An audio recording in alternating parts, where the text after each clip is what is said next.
Oui, la cérémonie de prestation de serment de Macky Sall hier, et c'est parti Macky qui entame ainsi son quinquennat, comme le souligne bien le journal là. Il a prêté serment hier devant le Conseil constitutionnel. Et ce matin, la presse n'en a que pour la cérémonie d'investiture. Pour Sud Quotidien, Macky prend fonction, et Réumi Quotidien affirme que le président Macky Sall prend date pour l'histoire. Quant aux autres journaux, ils vont puiser dans le discours du chef de l'État pour rendre compte de la prestation de serment.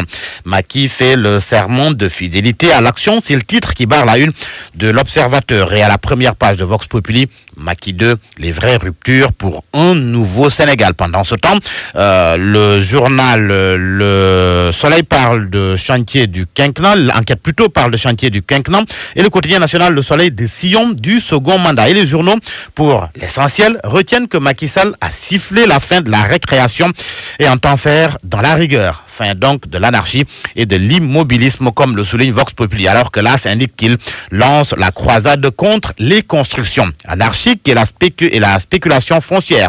En attestent les propos mis en exergue à la une de l'Observateur. Macky Sall déclare qu'il va prendre sans délai des mesures vigoureuses contre les constructions anarchiques, l'insalubrité, aux occupations illégales de l'espace public et aux constructions anarchiques dans les zones inondables. Ainsi, il appelle à une mobilisation générale pour, dit-il, forger l'image d'un nouveau Sénégal. Bref, enquête souligne que Macky Sall veut arriver à un Sénégal zéro déchet pour son second mandat. Ce n'est pas tout. Il annonce un programme pour la construction de 100 000 logements sur 5 ans et dit avoir la ferme intention d'inscrire toutes les actions de l'État en mode fast-track. Enquête en parle, l'Observateur aussi. Son engagement à réformer l'administration. Le discours du président du Conseil constitutionnel est aussi épluché par les journaux. On s'en rend compte avec le quotidien qui parle de prestations de serment.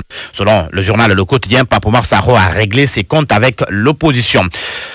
Avec l'opposition précise, le quotidien Les Échos, source A, relève ce qu'il appelle les sages piques de Pape Oumar Sarr aux acteurs politiques. Selon le journal Les Échos, le président du Conseil constitutionnel a décerné hier la palme de la réussite de l'élection présidentielle au peuple sénégalais. Pour lui, tout le mérite revient au peuple qui a su faire preuve de maturité en allant voter dans le calme et la sérénité. Félicitant ainsi le président, Pape Oumar Sarr l'invite à faire bon usage de la confiance renouvelée du peuple.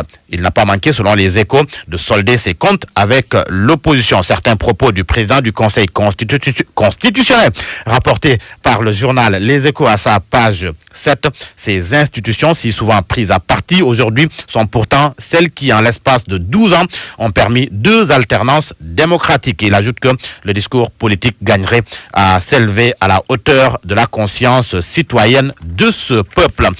Et l'on termine avec ces propos, on termine la politique bien sûr avec ces propos de Ousmane Tanor Dieng qui occupe la première page du journal Les Échos. Ousmane Tanor Dieng qui, selon mon confrère, drague l'ancien maire de Dakar. Il déclare que le dialogue est entamé au Parti socialiste et il y invite Khalifa Sall. C'est avec déchirement, ajoute-t-il, je le cite, que je le vois dans cette situation. C'est le président Abdou Diouf qui m'avait confié Khalifa Ababakar Sall, des propos du secrétaire général du Parti socialiste. Sport, pour terminer avec ces propos de Saliou Cissé qui est laissé en rade selon Record. Ces propos à l'endroit de Aliou Cissé, l'entraîneur des Lions. Rien n'a reproché au coach des Lions selon Saliou Cissé à la page 6 du quotidien Record. Le journal Le Stade parle de ces Lions qui sont partis pour animer le mercato d'été. Il s'agit de Sadio Mané et de Kalidou Koulibaly, mais également d'Ismaïla Sarr. Plus de milliards sur Sadio Koulibaly. Sarr, c'est le titre qui barre la une du quotidien Stade. Liverpool qui fixe le prix de Sadio à 151 milliards de francs CFA. Naples réclame 98,3 milliards pour Koulibaly et Ismaïla Sarr estimé à 34 milliards plutôt, Babacar.